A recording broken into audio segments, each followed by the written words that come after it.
பால் பாலபாஸ்கரன் கொடுக்கும் சிலுவையின் செய்தியை கேட்டுக்கொண்டிருக்கும் சகோதர சகோதரிகளையும் நண்பர்களையும் இச்செய்தி மூலமாக சந்திப்பதில் பெரும் மகிழ்ச்சி அடைகிறோம்.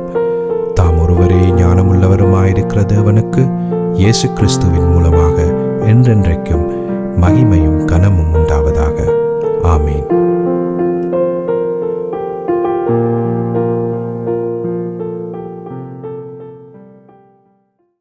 நான் போல் பாலபாஸ்கரன். நான் ஒரு இவாஞ்சலிஸ்ட். சிலுவையின் செய்தி என்ற இந்த நிகழ்ச்சியில் என் சகோதரர்கள், என் சகோதரிகள், என் நண்பர்கள் எல்லோரையும் சந்திப்பதில் நான் பெரும் மகிழ்ச்சி அடைகிறேன். கர்த்தருடைய வேத வார்த்தைகளை உங்களோடு பகிர்ந்து கொள்வது எனக்கு மிகுந்த சந்தோஷத்தை அளிக்கிறது என்பதை நீங்கள் அறிந்து கொள்ள வேண்டும். கர்த்தருடைய வார்த்தை மிக முக்கியமானது என்பதை நாம் அறிந்து கொள்ள வேண்டும். அதற்கே நாம் எந்த காலத்தில் முதலிடம் கொடுக்க வேணும் என்று சொல்லி ஏற்கனவே மத்தேயு 6:33 சொல்லப்பட்டிருக்கிறதை நீங்கள் அறிந்திருப்பீர்கள். அந்த மத்தேயு 6:33 சொல்லப்பட்டிருக்கிறத கிறிஸ்தவர்கள் மனதில் வைத்திருக்க வேண்டும். அந்த வேத வார்த்தை அவர்களுக்கு மனதில் இருக்குமா இருந்தால் அநேகமான பிரச்சனைகளில் இருந்து அவர்கள் விடுதலை அடைய முடியும். 6:33 கவனமாக கேட்டுக்கொள்ளுங்கள். முதலாவது திருப்பி அதை வாசிக்க வேணும். முதலாவது தேவனுடைய ராஜ்யத்தையும் அவருடைய நீதியையும் தேடுங்கள், அப்பொழுது இவைகள் எல்லாம் உங்களுக்கு கூட கொடுக்கப்படும், தாராளமாக கொடுக்கப்படும். முதல் நீங்கள் செய்ய வேண்டியது என்ன? தேவனுடைய ராஜ்யத்தையும் அவருடைய நீதியையும். தேவனுடைய ராஜ்யம் என்றால் என்ன? இயேசு கிறிஸ்துவே தேவனுடைய ராஜ்யம். அவருடைய நீதி என்ன? அவர் சிலுவையில் செய்து முடித்தது. அப்ப இயேசு கிறிஸ்துவையும் அவர் சிலுவையில் செய்து முடித்ததையும் அறிகிறதற்கு முதலிடம் கொடுங்கள். உங்களுடைய வாழ்க்கையில் அதற்கு முதலிடம் கொடுப்பீர்களா இருந்தால் இவைகளெல்லாம் உங்களுக்கு கூட கொடுக்கப்படும். உங்களுக்கு எது தேவையோ, உடுக்கவோ உண்ணவோ என்ன தேவையோ அதுகளெல்லாம் தாராளமாக கொடுக்கப்படும் என்று சொல்லி மத்தேயு 6:33 சொல்லப்பட்டிருக்கிறத கிறிஸ்தவர்கள் கவனத்துக்கு எடுத்துக்கொள்ள வேண்டும். ஏனென்று சொன்னால் அதற்கு முதலிடம், கடவுள் முதலிடம், அவருடைய வார்த்தைக்கு முதலிடம்.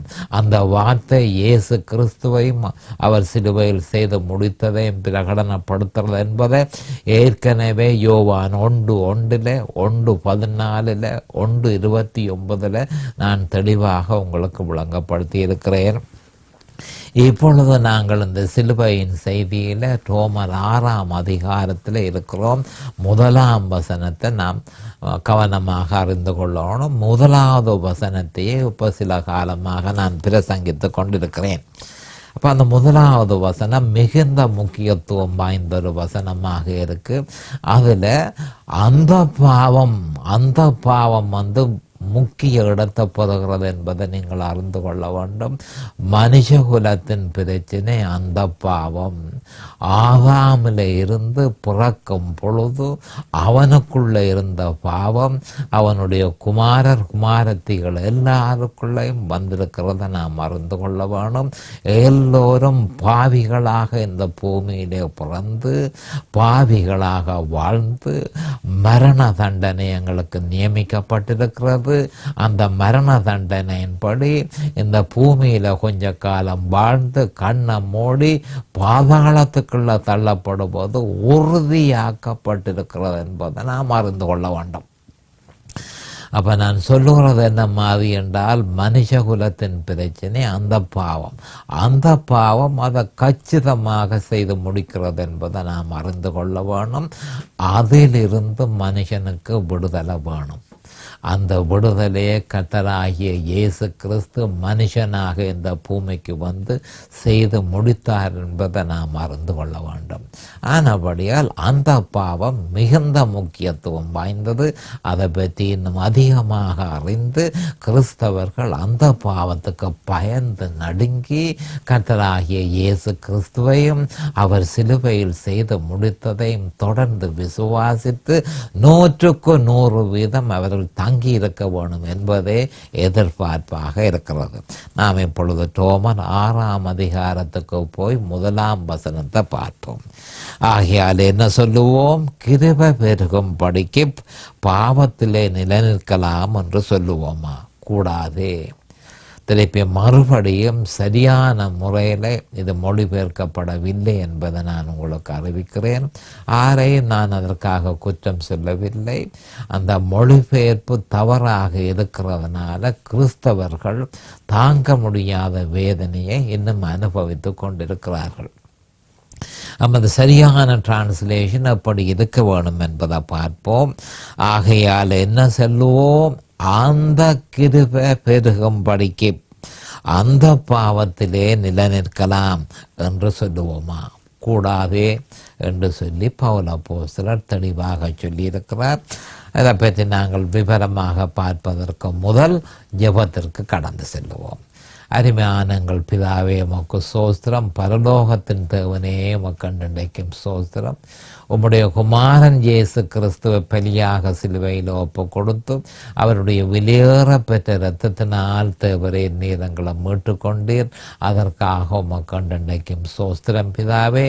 இந்த நேரத்தில் இதனை கேட்டுக்கொண்டிருக்கும் என் சகோதர சகோதரிகள் நண்பர்கள் எல்லோரையும் ஆசீர்வதித்து அபிஷேகித்து உம்முடைய வேத வார்த்தைகளை அறிந்து கொள்ளக்கூடிய பாக்கியத்தை அவர்களுக்கு கொடுத்தருள வேண்டுமென்றும், அதே நேரம் அடியேனையும் அபிஷேகித்து உம்முடைய வேத வார்த்தைகளை சரியான முறையில் போதிக்க உம்முடைய பரிசுத்த ஆவியானவர் தாமே அடியேனை அபிஷேகித்து அவரே போதனை செய்ய வேணும் என்று இயேசு கிறிஸ்துவின் நாமத்தினால் கேட்டுக்கொள்கிறேன் பிதாவே.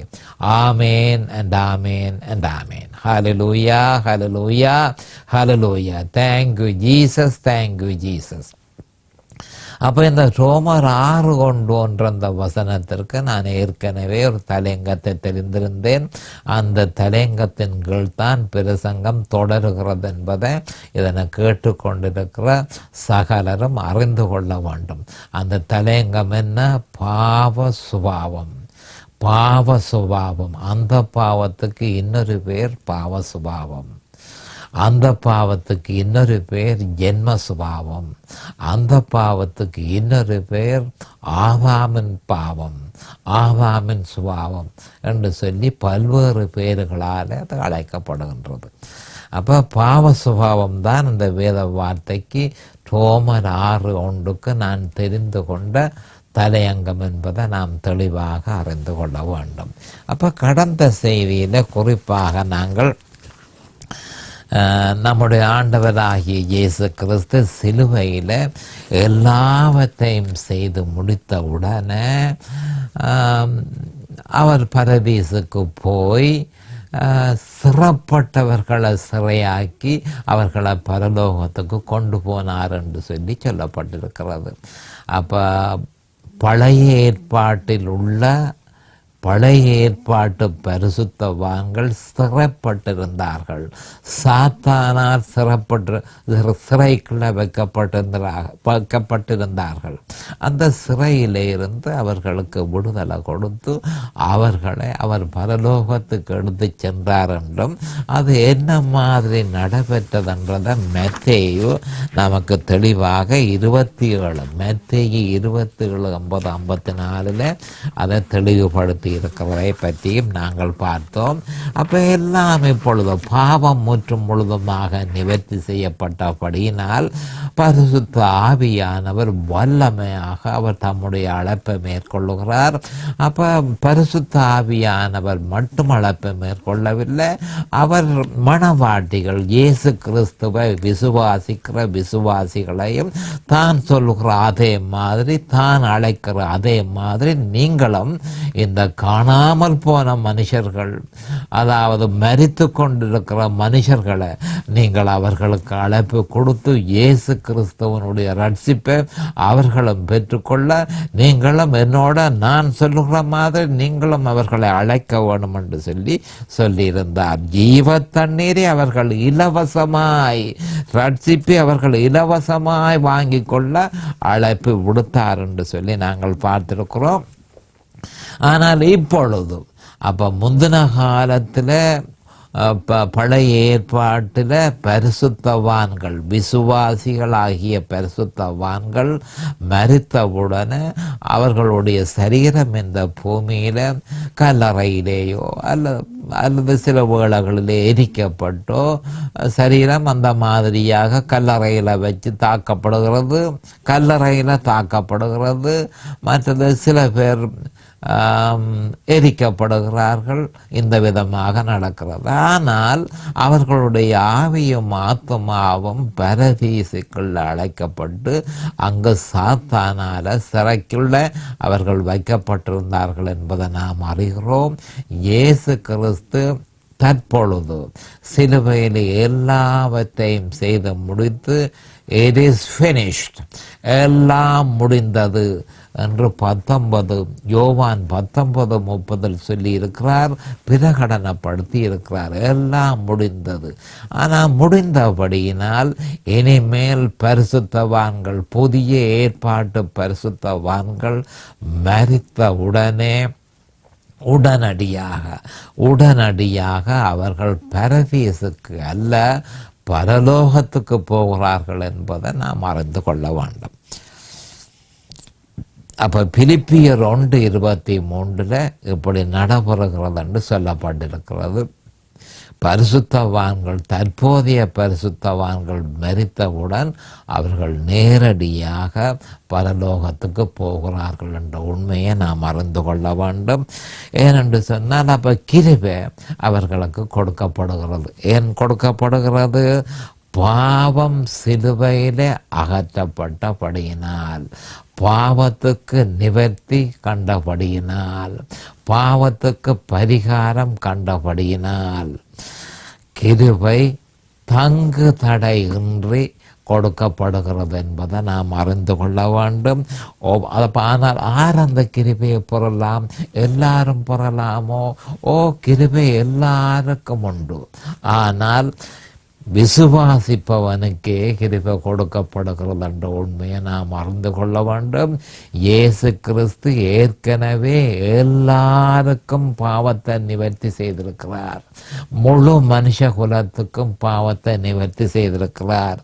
ஆனபடியால் தான் 22:17 வெளி 22:17 அழைப்பு விடுகிறார்.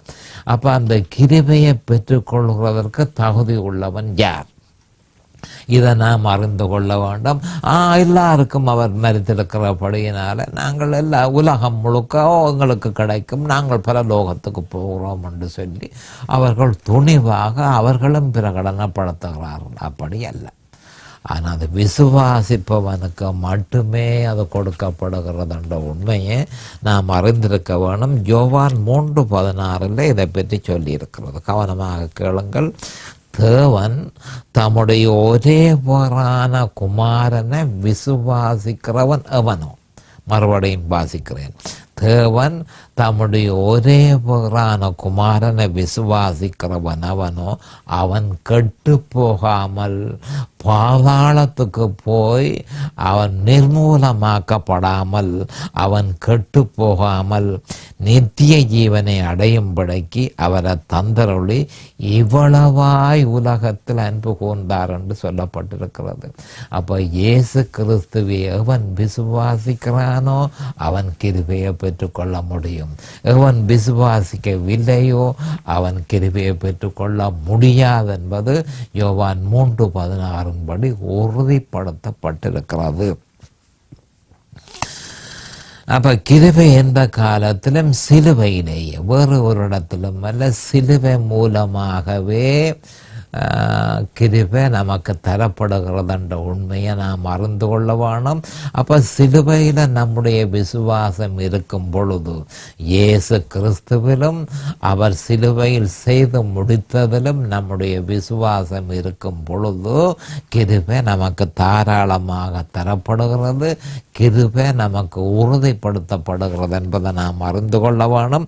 அப்போ பவுல் அப்போஸ்தலர் கலாத்தியர் 2:21 என்ன சொன்னார் என்றால், கிறிஸ்துவின் சிலுவையை விசுவாசிக்காமல் நீரிய வேறு வழிகளால் நீங்கள் பெற முடியுமா இருந்தால் கிறிஸ்து மரித்தது வீணாய் இருக்குமே என்று சொல்லி ஏற்கனவே சொல்லப்பட்டிருக்கு.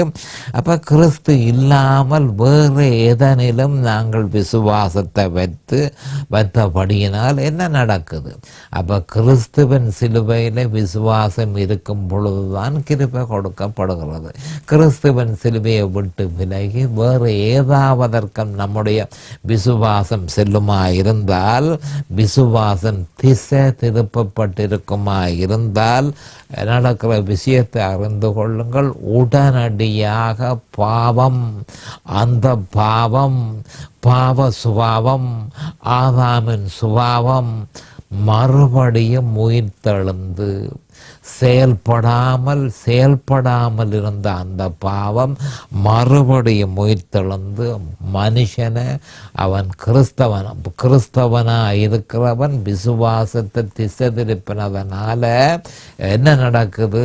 அவன் மறுபடியும் பாவச் செயல்களை செய்வதற்கு அவன் தூண்டப்படுவான் என்ற உண்மையை கிறிஸ்தவர்கள் அறிந்து கொள்ள வேண்டும். அப்போ இயேசு கிறிஸ்துவை நாம் ஏற்றுக்கொண்டால் பிரச்சனை இல்லை. எந்த காலமும் நாங்கள் பரலோகத்துக்கு போகிறோம், அதை பற்றிய பிரச்சனை இல்லை. இந்த போதனை அன்கண்டிஷனல் எட்டர்னல் செக்யூரிட்டி, நிபந்தனையற்ற நித்திய பாதுகாப்பு எல்லாருக்கும் உண்டு என்று சொல்லி ஒரு குறிப்பிட்ட மார்க்கத்தார்கள் இதனை பிரசங்கிக்கிறத நாம் தெளிவாக கண்டிருக்கிறோம். ஒரு குறிப்பிட்ட கிறிஸ்தவ மார்க்கம் இதை குறிப்பாக, ஆனால் தற்பொழுது பெந்தகோஸ்தே சபைகளிலும் இந்த விதமான போதனை உண்டு என்பதை நாம் அறிந்து கொள்ள வேண்டும். அது என்னது? அதாவது சுருக்கமாக இயேசு கிறிஸ்துவை தன்னுடைய சொந்த இரட்சகராக ஏற்றுக்கொண்டால் அவன் நிச்சயமாக பரலோகத்துக்கு போகிறான். அப்போ அதனுடைய பொருள் என்ன? அப்போ அவன் என்ன பாவ செயல்களை செய்தான் அதை பற்றி பிரச்சனை இல்லை. அவன் இயேசு கிறிஸ்துவை ஏற்றுக்கொண்டான், ஆனபடியால் அவன் பரலோகத்துக்கு போகிறான் என்று சொல்லி ஒரு குறிக்கப்பட்ட மார்க்கம் முழுதுமாக போதிக்கிறது என்பதை நாம் அறிந்து கொள்ள வேண்டும். அதே போதனை அநேக பெந்தகோஸ்தே சபைகளிலும் நடைமுறையில் இருக்கிறது என்பதை நாம் அறிந்து கொள்ள வேண்டும். ஆனால் உண்மை என்ன என்று சொன்னால், விசுவாசத்தை விட்டு பாவம் செய்ய விடுக்கிட்டது எப்போ? விசுவாசத்தை விட்டு திசை திரும்ப தொடங்கின உடனே பாவச் செயல்களை நாம் செய்கிறோம்.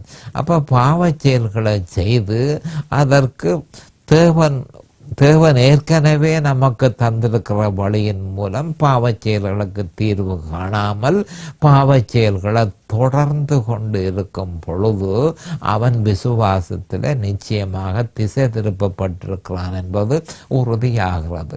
அப்போ இந்த நேரத்தில் என்ன நடக்குது? மறுபடியும் அந்த பாவம் உயிர் தெழுந்து முழுதுமாக அந்த கிறிஸ்தவனுக்குள்ள வல்லமையாக செயல்படுகிறது என்பதை நாம் அறிந்து கொள்ள வேண்டும். அப்போ கிறிஸ்துவின் சிலுவையே ஜெயம் கொண்ட கிறிஸ்தவ வாழ்க்கைக்கு தேவனால நியமிக்கப்பட்ட வழி என்பதை நாம் தெளிவாக அறிந்து கொள்ள வேண்டும். வேறு எந்த இடத்திலும் வேற வழிகளால் வேற உபதேசத்தினால நாம் அதனை பெற்றுக்கொள்ள முடியாது. ஏனென்று சொன்னால் வேறு எதுவும் நமக்கு தேவையில்லை. கிறிஸ்து ஏற்கனவே சிலுவையில் செய்து முடித்தது தாராளமாக போதும். அதனை பின்பற்றி ஜெயம் கொண்ட கிறிஸ்தவ வாழ்க்கையை நாம் நடத்த முடியும் என்பது தேவனால உறுதிப்படுத்தப்பட்டிருக்கிறது.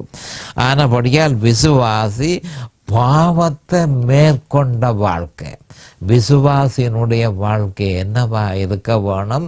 பாவத்தை மேற்கொள்ளுகிற வாழ்க்கையாக இருக்க வேணும். அப்போ பாவத்தை மேற்கொண்டானா இருந்தால் அவன் ஜெயம் கொண்ட கிறிஸ்தவ வாழ்க்கையை அனுபவிக்க முடியும். அது மட்டுமல்ல, பரிபூரணமான வாழ்க்கை. யோவான் 10:10 நம்முடைய ஆண்டவராகிய இயேசு கிறிஸ்துவினால் பிரகடனப்படுத்தப்பட்ட பரிபூரண வாழ்க்கையும் நாம் அனுபவிக்க முடியும்.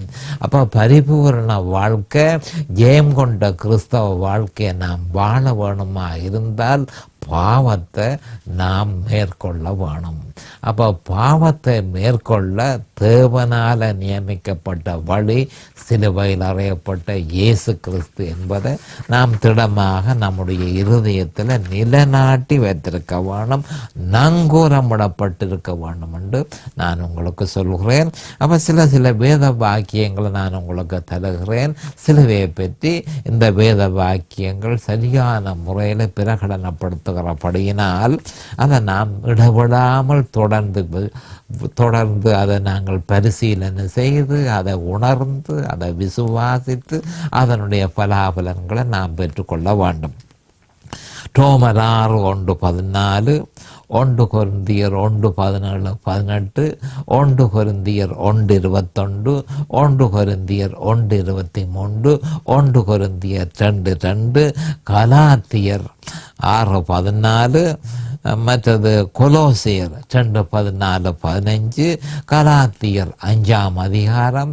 இதுகள் எல்லாவற்றிலையும் இந்த சிலுவையை பற்றி ஜெயம் கொண்ட கிறிஸ்தவ வாழ்க்கையை எப்படி அனுபவிக்கிறது, பாவத்தை மேற்கொள்ளுகிற வாழ்க்கை எப்படி வாழ்கிறது என்ற விவரம் இதில் சொல்லப்பட்டிருக்கிறது.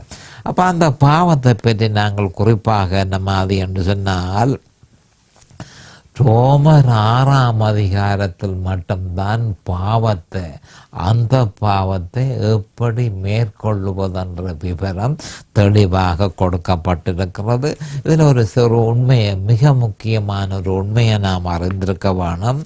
6ஆம் அதிகாரத்தில் பவுல் அப்போஸ்தலர் 17 தரம் பாவத்தை பற்றி குறிப்பிட்டிருக்கிறார். 17 தரம் பாவத்தை பற்றி குறிப்பிட்டிருக்கிறத நீங்கள் காண்பீர்கள். இதில் 15 தரம் அவர் பாவ செயல்களை சொல்லவில்லை, அந்த பாவத்தை பற்றியே அவர் சொல்லியிருக்கிறார் என்பதை நாம் அறிந்து கொள்ள வேண்டும். மறுபடியும் உங்களுக்கு சொல்லுகிறேன். அதாவது ரோமர் 6ஆம் அதிகாரத்தில் பவுல் அப்போஸ்தலர் மொத்தமாக 17 தரம் பாவம் என்று சொல்லி அவர் பிரயோகித்திருக்கிறத நாம் காணக்கூடியதாக இருக்கிறது. ஆனால் அதில் 15 தரம் அந்த பாவத்தை பற்றியே சொல்லப்பட்டிருக்கிறது என்பதை நாம் அறிந்து கொள்ள வேண்டும். அப்போ 15 தரம் எப்படி நமக்கு தெரியும் அந்த பாவத்தை பற்றி தான் சொல்லப்பட்டிருக்கிறது என்று சொல்லி கிறிஸ்தவர்கள் உடனடியாக கேள்வி கேட்பது வழக்கம். அப்போ நான் கவனமாக பார்த்து கொள்ள வேண்டியது மூலப்பாஷியாகிய கிரேக்க மொழி. அப்போ இந்த ரோமர் எழுதப்பட்டது கிரேக்க மொழியில் தான் எழுதப்பட்டது என்பதை நாம் அறிந்து கொள்ள வேண்டும். மற்றது பழைய ஏற்பாட்டில் இருப்பவைகள் எபிரேய மொழியில் எழுதப்பட்டது என்பதை நாம் அறிந்து கொள்ள வேண்டும். அப்போ கிரேக்க மொழியில் இருந்த அந்த வேத வாக்கியங்கள் டிரான்ஸ்லேட் பண்ணப்பட்டு மொழிபெயர்க்கப்பட்டு ஆங்கிலத்தில் வரப்போ அவன் ஒவ்வொரு பாஷையிலே அதை மொழிபெயர்க்கப்பட்டிருக்கிறது என்பதை நாம் அறிந்து கொள்ள வேண்டும். ஆனபடியால் தான் இந்த மொழிபெயர்ப்புகள் அதாவது வார்த்தைக்கு வார்த்தை சரியான வார்த்தையாக இருக்கிறதோ, அதாவது மூல பாஷையில் சொல்லப்பட்டிருக்கிற வார்த்தையும் மொழிபெயர்க்கப்பட்டிருக்கிற வார்த்தையும் ஒரே வார்த்தையைத்தான் சொல்லுகிறதோ, ஒரே கருத்தை தான் பிரதிபலிக்கிறதோ என்பதை நாம் உறுதிப்படுத்தி கொள்ள வேண்டும்.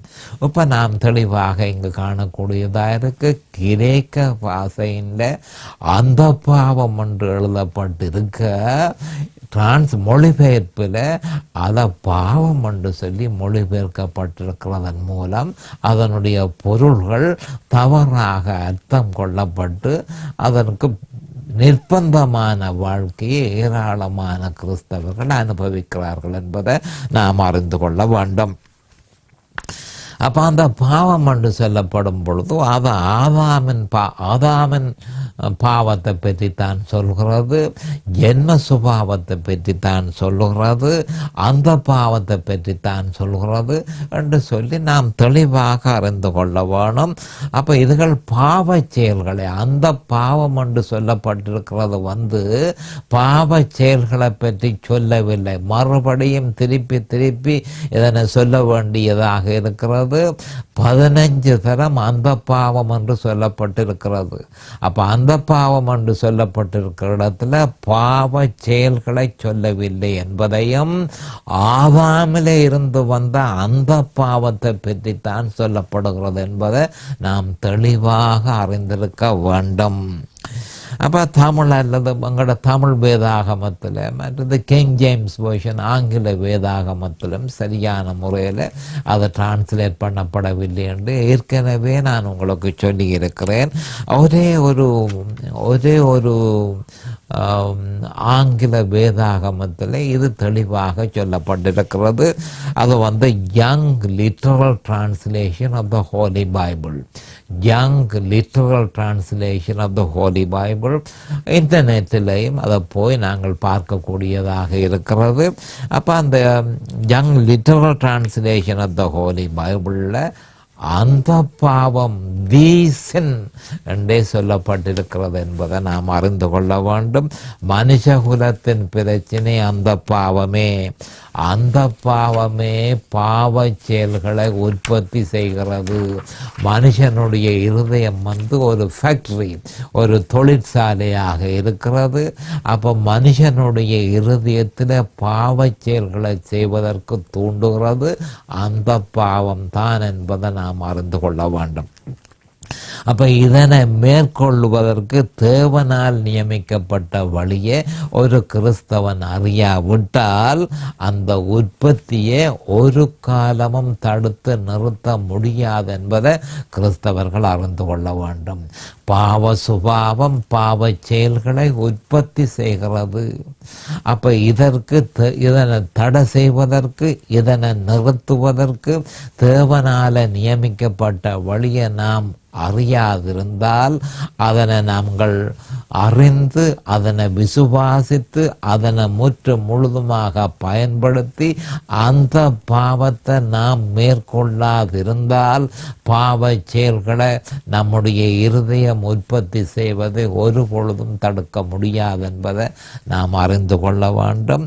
அப்போ என்ன உற்பத்தி? கலாத்தியர் 5:19-21 சொல்லப்பட்ட சகல மாம்சத்தின் கிரியைகளும் உடனடியாக உற்பத்தி செய்யப்படும். ஒவ்வொருதனுக்கு ஒவ்வொரு மாதிரி.